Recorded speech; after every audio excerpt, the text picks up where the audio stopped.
चैतन्य प्रभु नित्यानंद श्री अद्वैत गदाधर शिवासादि गौर भक्त वृंदा।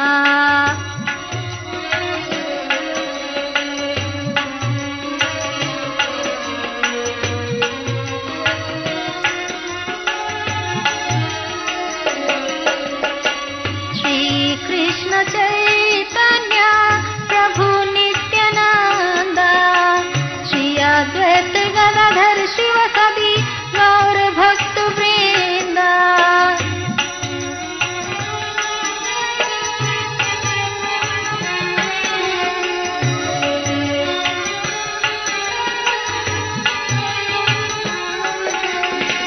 हरे कृष्ण कृष्ण कृष्ण हरे हरे हरे राम हरे राम।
ईश्वर साई परि चरण वंदन जाहि तीन समीष्टपुरं दुर्गमे गतिमेन्द्रश्च स्खलत्पादगतिर्नु सकृपादृष्टिदानेन सन्ततं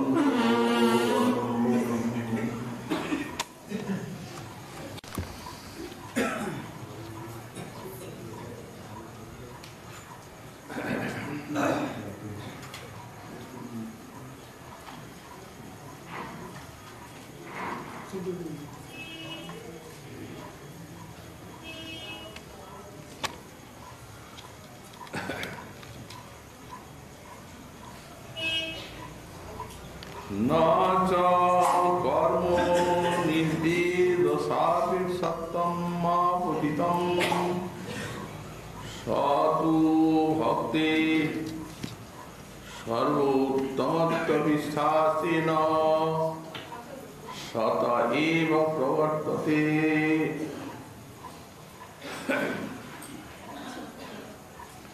अतो निर्भिन्न इत्तानुवादमात्रम् कलियुग पावनावतार श्री श्री गौरांग महाप्रभु परम अंतरंग पार्षद गौड़ीय विष्णुवाचार्य बोध्य परम पूज्य पाद श्री श्री जीव गोस्वामी चरण तार श्री श्री भक्ति सन्दर्भ ग्रंथे 172 অনুচ্ছেদে ভক্তির অভিজাত প্রতিপাদন প্রসঙ্গে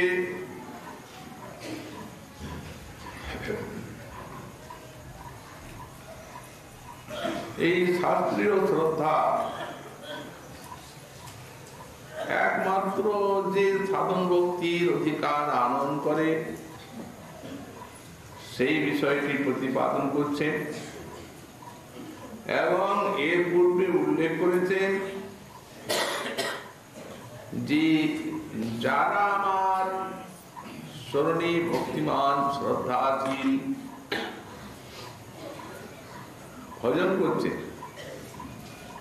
ন জ্ঞান ন চ বৈরাগ্যম প্রায় শ্রেয় ভবেদিহ তাদের এই জ্ঞান বৈরাগ্য এগুলি প্রায় শ্রেয়স্কর হয় না। এই বিষয়টি আমাদের শ্রী রূপ গোস্বামী পাদ তার ভক্তিরসামৃত সিন্ধু গ্রন্থে আরো পরিস্ফুট করেছেন। এই যে ভগবানের শ্রীমুখ বাণী উদ্ধবের প্রতি উনি বলছেন জ্ঞান বৈরাগ্য ভক্তে প্রবেশোপায় যোগিতা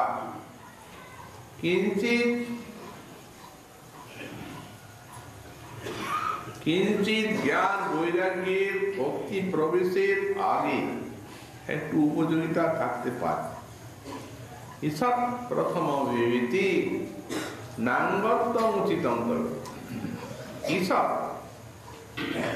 প্রথম অবস্থা এখনো ভক্তি মন্দিরে প্রবেশ লাভ ঘটেনি, এখনো ওই সৎসঙ্গজাত শ্রদ্ধাক্রমে তিনি নবধা ভক্তি সাক্ষাৎ ভজন সাধনের সৌভাগ্য লাভ করে ভক্তি মন্দিরে প্রবেশ করেননি তার আগে।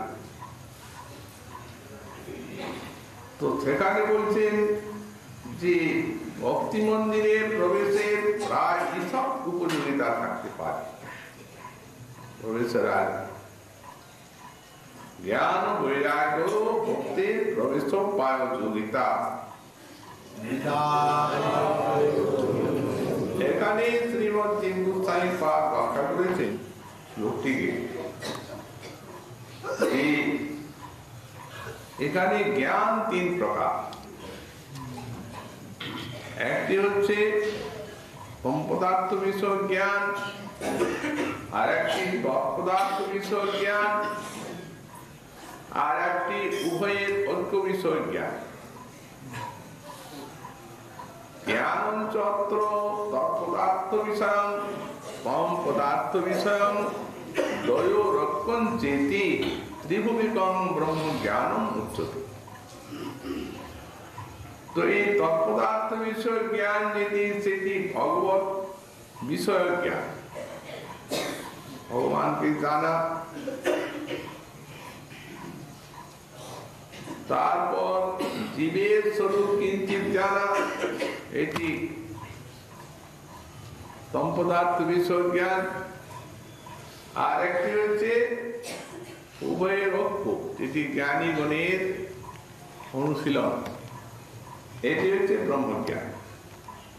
তো এই ঈশব শব্দটা দিয়েছেন এই জন্য যে ওই ঐক্য বিষয় তক্তা, ঐক্য বিষয়টি কিন্তু ভক্তি মন্দিরে প্রবেশের বিরোধ।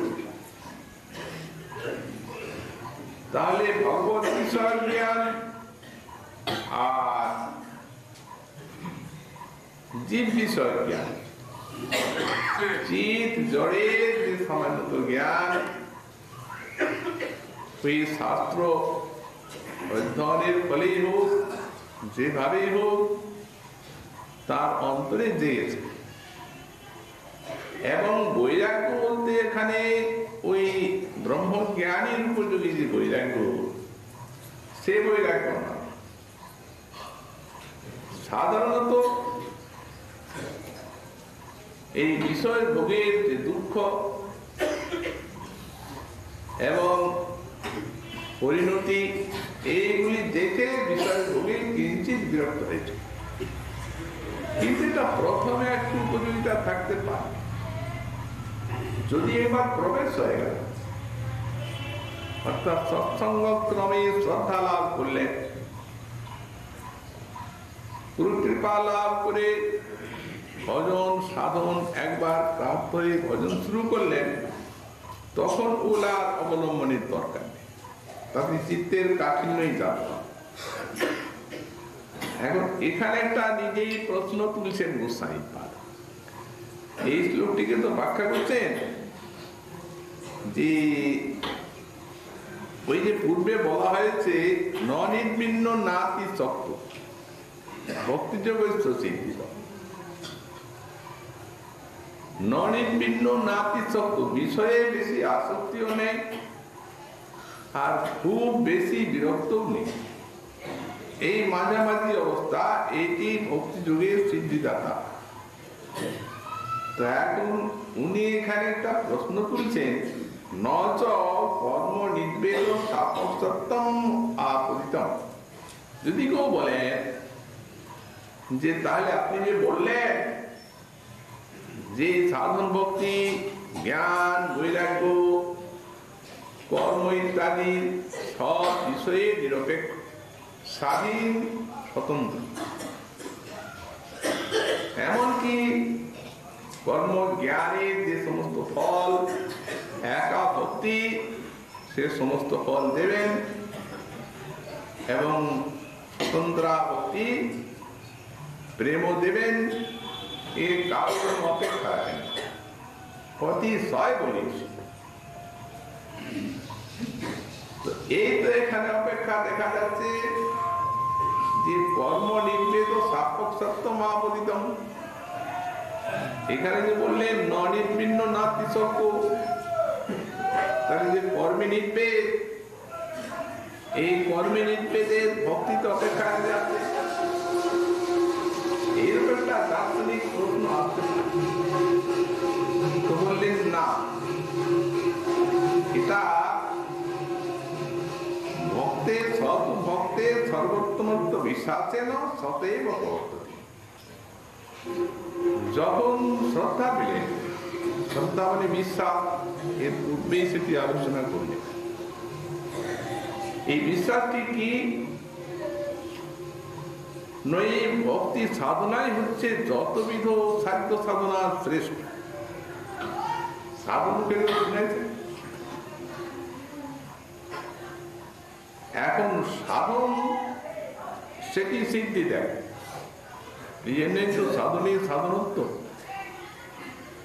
যেমন কর্ম সাধনা, চার যুগ জ্ঞান স্বর্গ দেবে, জ্ঞান সাধনা এই ব্রহ্ম সাধনা দেবে এর ফলে, কিন্তু ভক্তির সহযোগিতা ভিন্ন দিতে পারে না। আর ভক্তি তো পরম প্রবল, যদি কেউ স্বর্গমুখ কাজে চায় তাও দেবে। এবং শুধু তাই, এই সাধন ভক্তি যে কেবল সাধনাই তাই না, এটা আসলে সিদ্ধিও। এটা তো সাধু মুখে শুনেছে, শ্রদ্ধা প্রাপ্ত হয়েছে। অর্থাৎ যারা সিদ্ধি লাভ করেছেন তারাও শ্রবণ কীর্তন প্রার্থনা করেন ভগবানের কাছে, সিদ্ধি পেয়েছেন ভগবানের দর্শন লাভ করেছেন, তাও সাধন শ্রবণ কীর্তন অপেক্ষা। যেমন ধ্রুব মহাশয় ভগবানকে সাধু সঙ্গ চাইলেন, যেটা ভক্তির প্রারম্ভিক, এবং সাধু মুখে হরিকথা শুনতে চাইলেন। ভগবানের সাক্ষাৎকার লাভ করুন ঋতু মহারাজ হরিকথা শ্রবণের জন্য 10,000 কর্ণ প্রার্থনা করলেন। সাধনাই প্রার্থনা।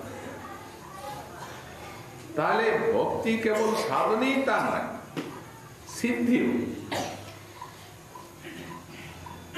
অর্থাৎ সিদ্ধ গণ যখন কামনা করছেন সাধন ভক্তি, এই এত প্রবল সাধন ভক্তি, এগুলি হরি সাধু মুখে শুনেছেন।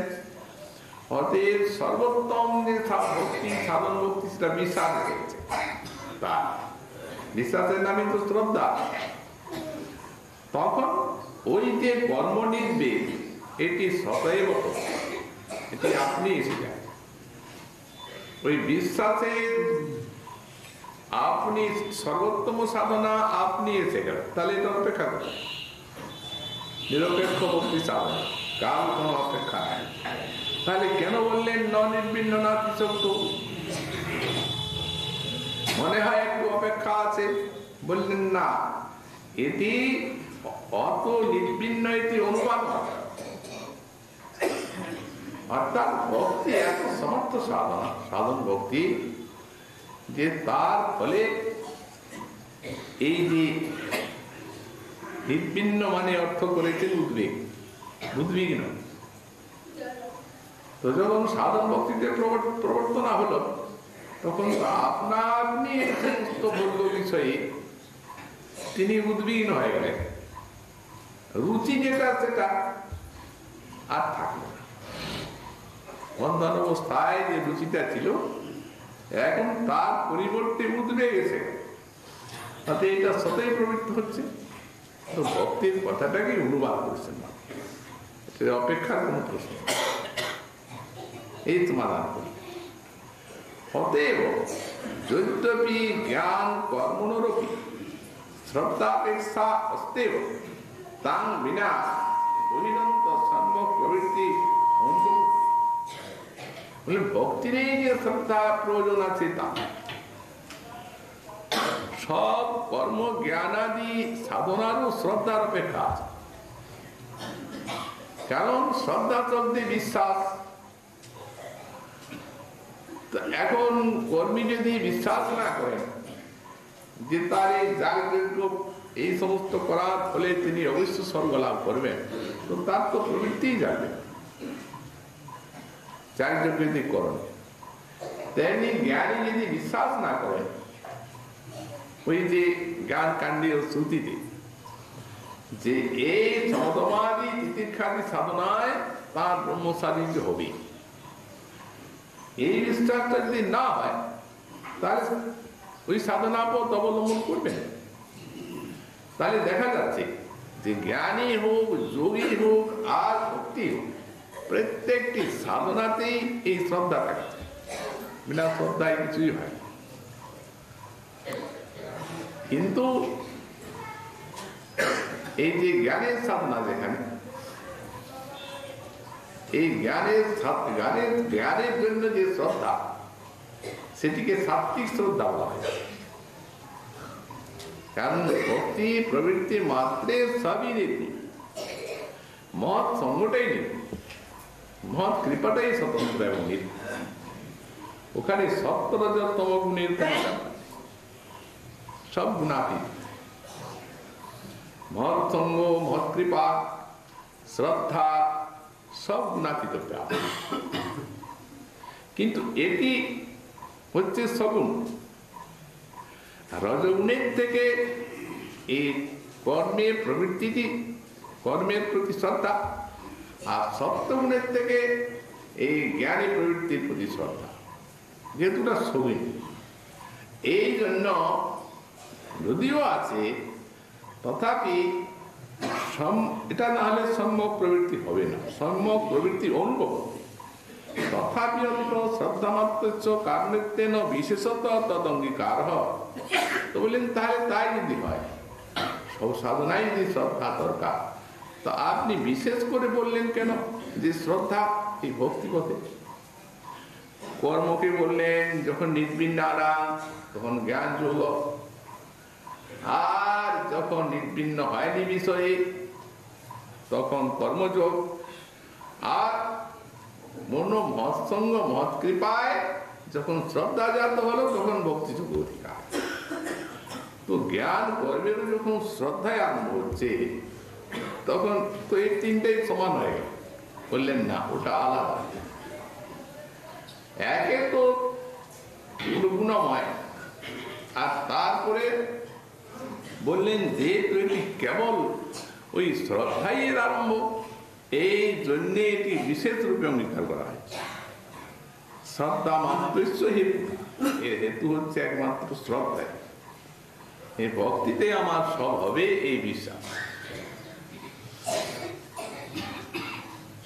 অত্রাপিচ তদপেক্ষা পূর্ববৎ সম্যক প্রবৃত্তি অর্থে সেইগুলির অপেক্ষা এতে একমাত্র শ্রদ্ধার দ্বারা ভক্তিতে সম্যক প্রবৃত্তি জালছে, এটি জানা গেল। তার বিনা শ্রদ্ধা যদি না হয় তো অনন্যতাখ্যা ভক্তি তথা না প্রবর্তিত। শ্রদ্ধা না হলে অনন্য ভক্তি প্রবর্তিত হবে নেই। কারণ মহৎসঙ্গ মহৎ কৃপা নির্গুণ বস্তু, যেহেতু তাদের যে হৃদয়ের কৃপা এলো, সেই কৃপাক্রমে চিত্তটা অন্যান্য সমস্ত বিষয়রা ত্যাগ করে বা বিষয়ের যে আকাঙ্ক্ষাটা ত্যাগ করে আর এই অনন্য ভক্তিতে প্রবৃত্তি জাগে। এই অনন্য ভক্তি অর্থাৎ একমাত্র ভগবানের উপাসনা, কর্মজ্ঞানীদের কোনো মিশ্রণ নাই, আশ্রয় নাই, এবং একমাত্র ভগবানের আরাধনা, অন্য কোনো দেবের আরাধনা নাই। এই তো অনন্য ভক্তি। বলেন এই ভক্তি ন প্রবর্ততে, এই শ্রদ্ধা নালে এই ভক্তিতে প্রবৃত্তি আসবে না। কদাচিৎ কিঞ্চিৎ প্রবৃত্তা চ নশ্যতি। বললেন যদি ভজন সাধনে বিনা শ্রদ্ধায় মহৎ কৃপা সৎসঙ্গ না হয়, অথচ যদি কারো সেই রকম গড্ডালিকা প্রবাহের মতো ভক্তগণের দেখা দিই প্রবৃত্তি জাগেও, তখন ওটা থাকবে না, ওটা নষ্ট হয়ে যাবে, সে ভজন থাকবে না। কারণ মূলত যে মহৎ কৃপা এবং মহৎ সঙ্গ সেটি নাই। অতএব নির্বিন্ন নাতিশক্ত ইত্যস্য অনন্তরমপি মৎকথা শ্রবণাদৌ বা ইত্যর্থ শ্রদ্ধায়াং জাতাং এব কর্মপরিত্যাগ বিহিত। এই জন্যে বললেন যে শ্রদ্ধা যখন জাত হলো তখন কর্মত্যাগ, তখন ভক্তির অধিকার এসে গেল। আর শ্রদ্ধা যতক্ষণ পর্যন্ত না জাত হয় ততক্ষণ পর্যন্ত কর্ম করতে হবে, ততক্ষণ পর্যন্ত কর্মের অধিকার। হতে মৎকথা শ্রবণাদৌ বা শ্রদ্ধা যাও না যাওয়াতে তখন কর্মত্যাগ দিই, তখন কর্মত্যাগ করি, তখন কর্মত্যাগ করছি। তাবৎ কর্মাণি কুর্বিত ন নির্বিদ্যেত যাবতা মৎকথা শ্রবণাদৌ বা শ্রদ্ধা যাও। ভগবান আরো বলে দিয়েছেন তাও কর্মানি করবি, কষ্ট করে বলছেন ততক্ষণ পর্যন্ত এই কর্ম করতে হবে। শাস্ত্র শ্রুতি বিহিত যে সমস্ত বর্ণাশ্রমাদি আচার কর্ম আছে সেগুলি করতে হবে। নির্বিদ্যে তো যাব না, যখন নির্বেদ এলো তখন তো জ্ঞান থেকে অধিকার এসে গেল। আর যখন কোন মহৎ কৃপা ভগবানের কথা শ্রবণে রুচি এলো, শ্রদ্ধা এলো, তখন তো ভক্তিতে তার অধিকার এসে গেল। এই জন্য ব্যাখ্যাকার এই শ্লোকের টিকাতে লিখেছেন যে এই যে কর্মত্যাগ ভক্ত করলেন শ্রদ্ধাবান, তো কর্মত্যাগ তো দু প্রকারে হয়। এক তো নাস্তিক্য বশত হয়, বেদ বিহিত কর্ম বর্ণাশ্রমাচার আদি, যাদের বেদে বিশ্বাস নাই, শাস্ত্রে শাস্ত্রবাণীতে। আর এক অজ্ঞতা বশত হয়। তাহলে ইনি অজ্ঞতা বশত করছেন না নাস্তিক্য বশত করছেন? বললেন না, মদ ভক্তৈব সর্বং ভবিষ্যৎ ইতি গাথা। এনার বিশ্বাস তো এসে গেছে।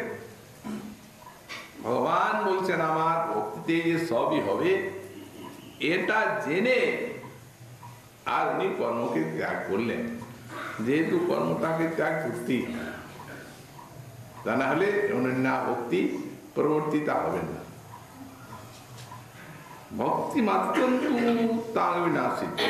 আচ্ছা, শ্রদ্ধা না হলে কি ভক্তি হবেই না? ভক্তি মাত্র সামান্য, বিনা শ্রদ্ধাও সিদ্ধ হয়, সিদ্ধিও দেখাচ্ছে। যেমন দৃষ্টান্ত দিচ্ছেন, সকৃতি পরিগীতম শ্রদ্ধায়া হেলয়া বা ভৃগুবর নরমাত্র তারে কৃষ্ণ নাম।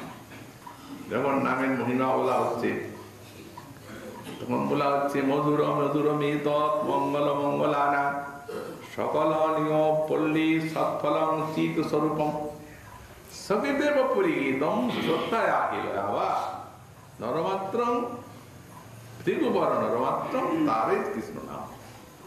প্রভাত সন্ধি। এই শ্লোকের দ্বারা জানা যাচ্ছে যে শ্রদ্ধায়া হেলয়া বা, শ্রদ্ধা তো হচ্ছে হেলাতো। তাহলে এই যে বিনা শ্রদ্ধাতে বা হেলাতে নরমাত্র তারে কৃষ্ণ নাম নরমাত্রকে উদ্ধার করছেন, এই যে এতে বোঝা গেল যে কোন কোন স্থলে শ্রদ্ধার উপযোগিতা নাই। বললেন না, এই তারে নতুন পারে প্রেম দেবে না বিনা শ্রদ্ধায়। মহৎ কৃপা ক্রমে শ্রদ্ধা জাত হবে, ভজন প্রাপ্ত হবেন, অনন্য ভক্তি আসবে, তার ফলে স্বর্গমুখাদি। এই জন্য তারের শব্দ দিয়েছে, মুক্তি পর্যন্ত। হেলায় শ্রদ্ধায় নিলে মুক্তি পর্যন্ত হতে পারে, হবে। দাদু কিন্তু যদি পঞ্চম পুরুষার্থ প্রেম যে প্রয়োজন তত্ত্ব, ওই প্রয়োজন তত্ত্ব যদি লাভ করতে হয়, তাহলে ওই যে আলু শ্রদ্ধা তত সাধু সঙ্গত ভজন ক্রিয়া এতে আসা চাই। এই ধরা বাঁধা নিয়ে শাস্ত্রে, ভক্তি শাস্ত্রে। এই দাদু আরেকটি কপিল দেবের দৃষ্টান্ত দিচ্ছেন, শতাং প্রসঙ্গান বীর্য সংবিদু ভবন্তি হিতকর্ণ রসায়না কথা তৈজসনা দাস্য বর্গ বর্তমনি শ্রদ্ধা রতির ভক্তির অনুক্রমিষ্যতি তাদৌচ। এটা দৃষ্টান্ত দিচ্ছেন ওই ভক্তি মাত্র তাং বিনাশিত। সাধারণত শ্রবণ কীর্তন এটি শ্রদ্ধা বিনাও হয়। যেমন শ্রদ্ধা হেলাবা বললেন, কপিল দেব বললেন যে এখনো শ্রদ্ধা জাত হয়নি, তখনও আমার বিদ্য সংবিদ কথা শ্রবণ হচ্ছে এবং সেই কথা হিতকর্ণ রসায়ন হচ্ছে। তো সুতরাং এখনো পরে হচ্ছে তজ্জসনা দাস্যপবর্গবর্তনী, যখন প্রীতিপূর্বক সেবা হচ্ছে কথা, তখন শ্রদ্ধা জাত হচ্ছে, তারপরে রতি ভক্তি এই ক্রমে। এখন এই ব্যাখ্যা অনুক্রমে এই শ্লোকটি গোস্বামী পাদ দৃষ্টান্ত। এখন ভিন্ন ভিন্ন ব্যাখ্যা সব রকমই আছে। যখন সৎসঙ্গ ক্রমে শ্রদ্ধা, সৎসঙ্গ ক্রমে হরিকথা এবং সেই হরিকথা শ্রবণের ফলে শ্রদ্ধা ভক্তি, সেই দৃষ্টান্ত এই শ্লোকটি দিয়েছেন। এই জন্য এই শ্লোকের যে ব্যাখ্যা লিখেছেন শ্রী বিশ্বনাথ চক্রবর্তী পাদ, উনি লিখেছেন শতাংশ সংজ্ঞা। একটা হলো প্রথমে শ্রদ্ধা, সেটি হলো প্রাথমিক সৎসঙ্গ। প্রাথমিক সৎসঙ্গে সাধারণত হরিকথা শোনা হলো, শ্রদ্ধা জাত হলো, ভক্তি ভজন ব্যতীত আমার কল্যাণ লাভের কোন উপায় নাই, এই বিশ্বাসটা যখন এলো, তখন এখানে শতাং প্রসঙ্গাত বলতে এখানে গুরুপাদাশ্রয়, তারপরে শ্রবণ হচ্ছে।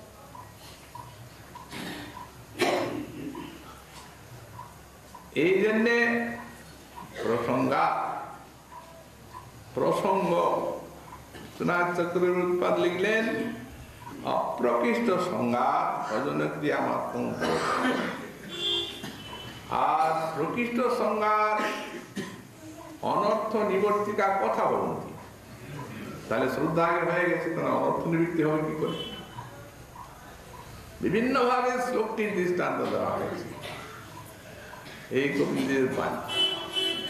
তো বলেন এই প্রসঙ্গ যদি হয়, মানে হয়তো শ্রবণ কীর্তন করছে সামান্য ভাবে,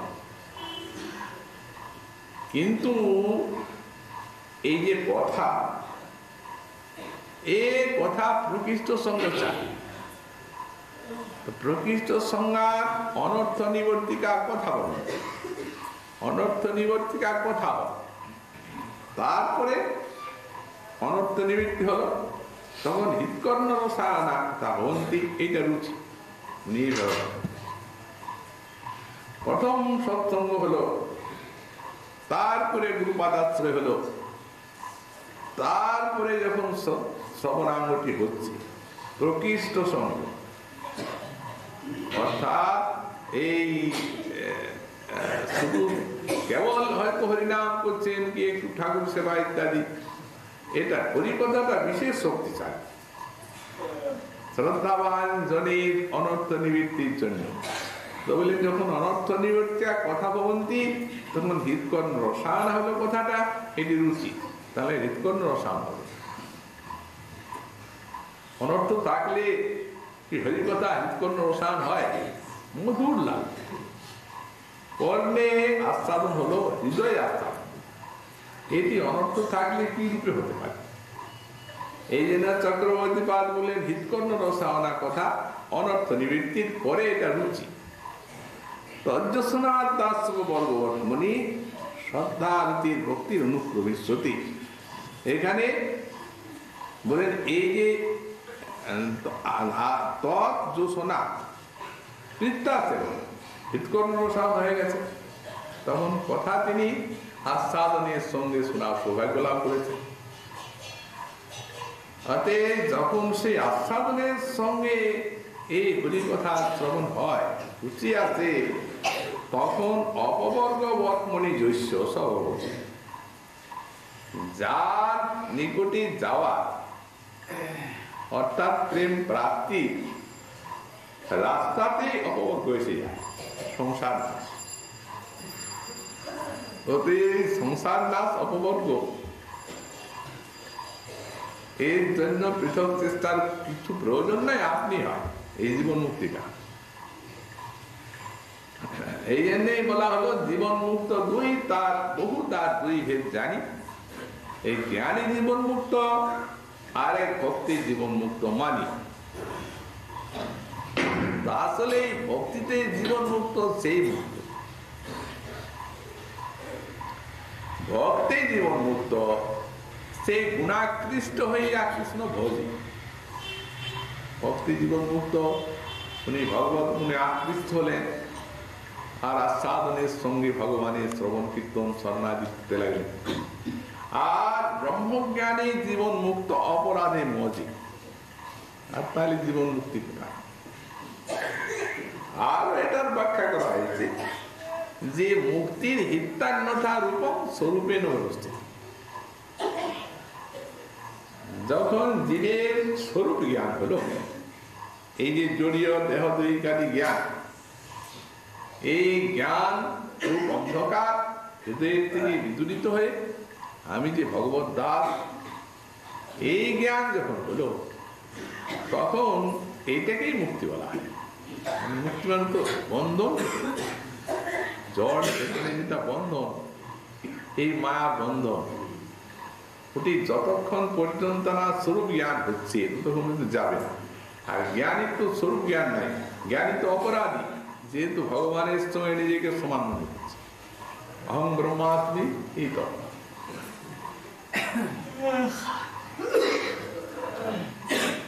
আবার প্রাকৃত করে কৃষ্ণ কলে গর্বে মানছে। মহাপ্রভু বললেন কৃষ্ণ নিন্দা নাহি আর ইহার উপর, প্রাকৃত করিয়া মানে কৃষ্ণ কলে। জ্ঞানের সিদ্ধান্তই হচ্ছে ব্রহ্মবাদ, যে এই যে নির্গুণ ব্রহ্মের উপাসনা ধ্যান ধারণা এটি শ্রেষ্ঠ, আর সগুণটা কি? যারা নির্গুণ ধ্যান ধারণা করার সামর্থ্য যাদের নাই, স্বরূপ যাদের ত্যাগ বৈরাগ্য জ্ঞান নেই, তারা প্রথমে সগুণ উপাসনা করবে। কৃষ্ণ রাম ইত্যাদি কোন রূপে উপাসনা করবেন, এর ফলে ওই ব্রহ্মজ্ঞানের উপাসনা অধিকার আসবে, তারপরে মুক্তি পাবে। তাহলে আর কৃষ্ণ নিন্দা কি থাকতে হবে? এই জন্যই বলছেন অপবর্গ বর্তমান ভজন করছেন, অপবর্গ প্রকৃত ঠিক জীবন মুক্তি এসে গেল, রাস্তায় ওটা আছে ভজনের ভক্তি। তখন শ্রদ্ধা অতির ভক্তির অনুক্রমিষ্যতি। উনি এখানে শ্রদ্ধার ব্যাখ্যা করছেন আসক্তি চক্রবর্তী, কারণ শ্রদ্ধা হয়ে গেছে। শ্রদ্ধা ক্রমেই তো হরিকথা সৎসঙ্গের প্রসঙ্গ হলো, মতের প্রসঙ্গ তো বললেন যেহেতু এটি শ্রদ্ধা মানে এখানে আসক্তি, রুচির পরে নিষ্ঠা হলো, অনর্থ নিবৃত্তি করে নিষ্ঠা হলো। এই মমবীর্য সংবিদ এইটিকে নিষ্ঠা বলেছে। এই মমবীর্য সংবিদ আমার যে মহিমা ব্যঞ্জক কথা, এটা যে কথাতে নিষ্ঠা আছে, শ্রবণ কীর্তন, তারপরে হিৎকর্ণ রসায়ন এতে রুচি এসে, তারপরে এখানে ক্রমে শ্রদ্ধা মানে আসক্তি, তারপরে রতি, তারপরে ভক্তি মানে প্রেম, এটি অনুক্রমিষ্য। এভাবেও ব্যাখ্যা করা হয়েছে। আর এভাবেও ব্যাখ্যা করা হয়েছে যে এখানে শ্রদ্ধা, রতি, ভক্তি, শ্রদ্ধার পরে তো কতগুলি স্তর আছে, সাধু সঙ্গ, অনর্থ নিবৃত্তি, নিষ্ঠা, রুচি, আসক্তি, এতগুলো। তাহলে শ্রদ্ধার পরেই রতিতে লাফিয়ে গেলেন কেন কপিল দেব? সেখানে ব্যাখ্যা করা হচ্ছে, দেখুন একটা 100 কমল পাতাকে নিয়ে একটা সূচিবদ্ধ করে দেওয়া যায় তো একসঙ্গেই যেন পার হয়, কিন্তু একটা একটা ক্রমেই তো পার হলো, কিন্তু ক্রমটা বোঝা যায়। তেমনি নিরপরাধ চিত্ত যদি হয় তাহলে এই ক্রমটা বুঝাই যাবে যে কখন শ্রদ্ধার পরে অনর্থ নিবৃত্তি, নিষ্ঠা, রুচি, আসক্তি হলো, এগুলা বুঝাই যাবে। এই জন্য এগুলো শ্রদ্ধার পরিবর্তী দিয়েছে। তারপরে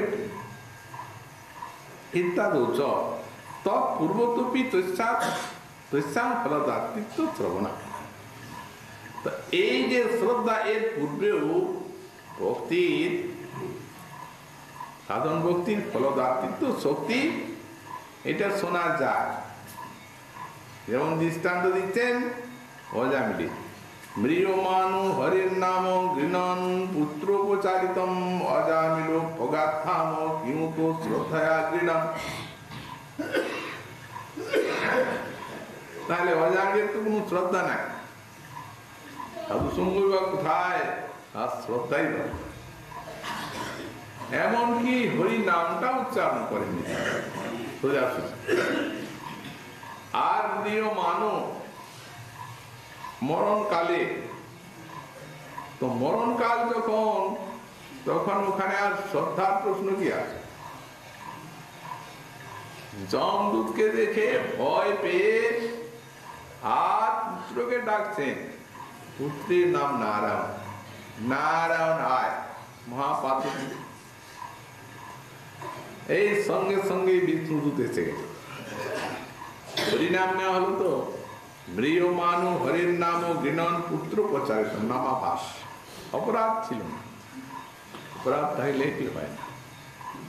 মত নিন্দা ইত্যাদি জীবনে তিনি কোনো সুযোগ পান। ওই প্রথমেই জাগলো স্ত্রীতে আসক্তি, তারপরে সেই আসক্তির ফলে ওই সেই আসক্তিতেই তার জীবন কাটলো। সুতরাং এই মহোদয়জ্ঞাদি ইত্যাদি কোন প্রসঙ্গই সেখানে আসেনি বলে নিরপরাধ। ধাম, তিনি ধামে গেলেন, যান নাই তখন ধাম যাওয়ার যোগ্য হলেন। যদি না হতেন তাহলে বিষ্ণুদূত রথ নিয়ে আসবে কেন? তার নামাভাসে ধাম পাওয়া যাচ্ছে। তার শ্রদ্ধার পূর্বেই ভক্তি এই এত শক্তিশালী যে শ্রদ্ধার পূর্বেই ধাম পর্যন্ত পাওয়া যায়। এই জন্য গোস্বামী পাদ্রী এখানে লিখলেন যে ধাম পাওয়া যাচ্ছে, সেবা পাওয়া যাবে না। সারুপাদি সাজুজ্জাদি একটা মুক্তি হবে, সেবা যদি পেতে হয় তো সেই শ্রদ্ধা সাধু সঙ্গ ক্রমে আসবে। এই জন্যেই বললেন এই নাম গ্রহণ দু প্রকারে হয় এই জায়গায়, একটা কেবল নাম গ্রহণ আর একটা প্রীতির সঙ্গে নাম গ্রহণ।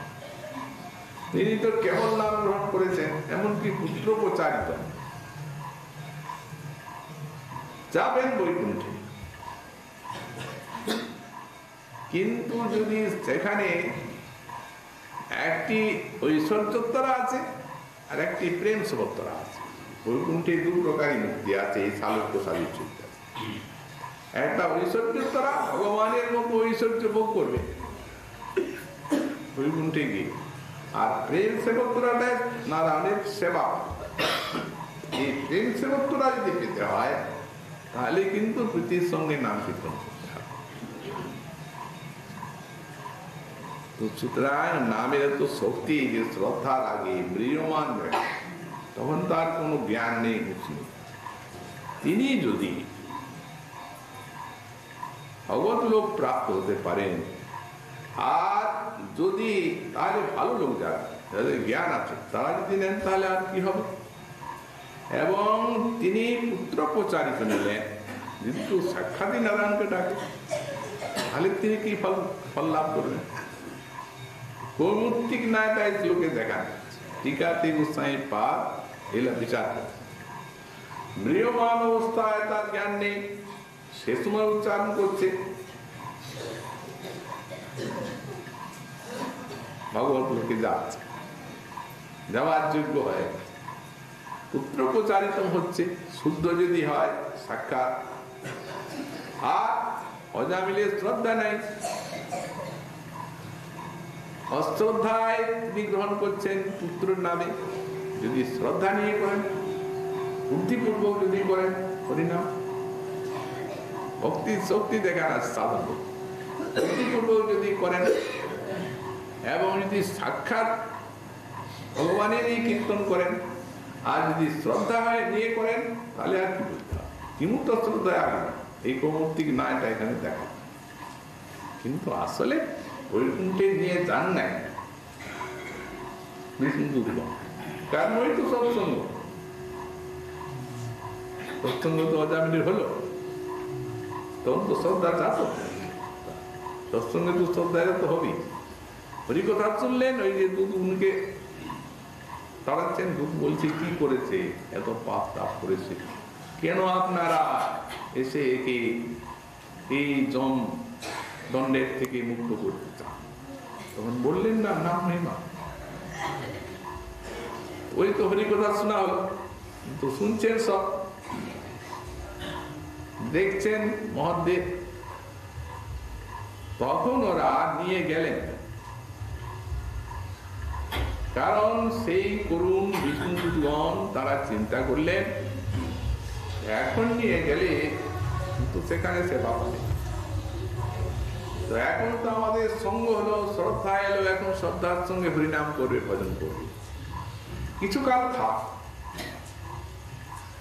তারপরে যখন এই শ্রদ্ধা নিরপরাধ সহজেই প্রেম পাবে, প্রেম যখন পাবে তখন বৈকুণ্ঠে নিয়ে যাব, সেটা এর পক্ষে পরম পুরুষার্থ লাভ হবে, সেবা হবে, যেটা দিয়ে অভিলষণীয়।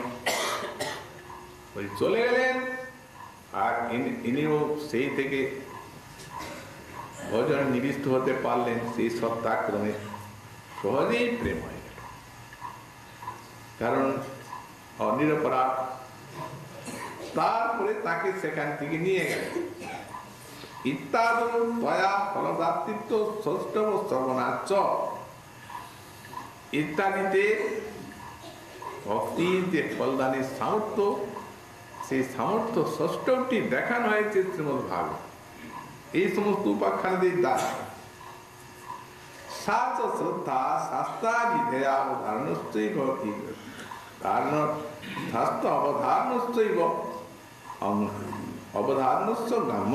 এই যে শ্রদ্ধা শাস্ত্রার্থ অবধারণা যাতা, সাধুমুখী শাস্ত্র শুনলেন, শাস্ত্রের অর্থ অবধারণ করলেন, তারপরে শাস্ত্রার্থ অবধারণের পরে সেই বিশ্বাসটাই, শাস্ত্রই তো ভক্তির নানা মহিমা কীর্তন করেছে, সেগুলা তো সাধুমুখে শ্রবণ হচ্ছে। এই জন্যই বলা হচ্ছে তৎ বিশ্বাস রূপতা। প্রথমে শ্রদ্ধা জাত হলো, তারপর ওই বিশ্বাসটা জাত, যে ভক্তির দ্বারাই, ভজনের দ্বারাই আমার সব কিছু হবে। দৃঢ় একটা বিশ্বাস এলো, এই ভজনের দ্বারা আমি যদি সংসারে নিবিষ্ট হই, বিষয়ভোগী করি, এমনকি যদি আমার এই অপরাধী হতে থাকে, নরকেই যায়, তথাপি কিন্তু এই ভজন ছাড়ব না, এই দৃঢ় উদ্যোগ, এই বিশ্বাসটি এলো। তখন অনন্য ভক্তির তার বিকাশ এসে গেল। তত না অনুষ্ঠান সতী।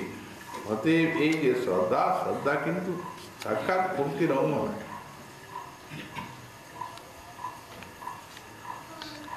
নাঙ্গত্বমুচিতম করে শ্রদ্ধা বিশ্বাস প্রবৃত্তি এনে দিলেন শ্রবণ কীর্তনাদি ভজনে, কিন্তু নাঙ্গত এলা কিন্তু অঙ্গ নয়। এই জন্য শ্রদ্ধা বিশ্বাসকে ভক্তি সাধনা অঙ্গীভূত করা হয় না, এইগুলিকে ওই কেবল ভক্তিতে শ্রবণ কীর্তনাদিতে অঙ্গে প্রবৃত্তির হেতু বলা হয়। ভজন চল আসলে অঙ্গ শ্রবণম কীর্তনম স্মরণম পাদ সেবন। শ্রবণ কীর্তন স্মরণ পাদ সেবন, যেমন ভক্তি মহারানী আছে, একটা দেহ, দেহের অঙ্গ হচ্ছে কি হাত পা ইত্যাদি অঙ্গ। উপাঙ্গ কি, যেমন আঙুল আছে ইত্যাদিগুলি উপাঙ্গ। তেমনি ভক্তি মহারানীর নববিধ অঙ্গ শ্রবণ কীর্তন অর্চন বন্ধ, একাদশী বা এই যেমন নানাবিধ আরো 64 অঙ্গ গোস্বামী পাঠ দিয়েছেন, সেগুলো উপাঙ্গ হচ্ছে। এই সাক্ষাৎ ভক্তি মহারানীর অঙ্গ প্রত্যঙ্গ এইগুলি, কিন্তু শ্রদ্ধা আর বিশ্বাস একে অঙ্গত্বে ন প্রবিশতি, একে অঙ্গত্বে প্রবেশ করা হয় না। ভক্তিষ্ঠ ফলোৎপাদনে বিধি সাপেক্ষা ন স্যাৎ। ভক্তি যে তিনি ফল দেবেন এটি বিধি সাপেক্ষ নয়। অর্থাৎ এই ভক্তির ফলদানের বিধি, এই বিধান অনুসারে তিনি ফলদান করবেন। তা হঠাৎ ফল দিয়ে দেবেন প্রেম নিরপরাধ চিত্ত। অতএব কোন বিধি সাপেক্ষ তা নয়। স্বতন্ত্র ভক্তি, সাধন ভক্তি এ সর্বতভাবে ফল দানে একা সমর্থা, কোনো অপেক্ষাই নেই। যেমন কর্ম জ্ঞানের অপেক্ষা নাই, তেমনি বিধিরও কিছু অপেক্ষা নাই। ততস্থা শ্রদ্ধাদি অপেক্ষা কিন্তু চায় বললেন, যদি তাই যদি হয়, দাহাদি কর্মণি বন্যাদি দৃষ্টান্ত দিচ্ছেন, যদি সাপেক্ষ না। বললেন যেমন মনে করুন অগ্নি আছে, অগ্নিতে কেউ জেনে শুনে হাত দেখ আর না জেনে দেখ, অগ্নির ধর্ম হচ্ছে পোড়াবে, পোড়াবে। যেমন কোন বালক জানে না এটা অগ্নি, হাত দিয়েছে, তাকে কি পোড়াবে না?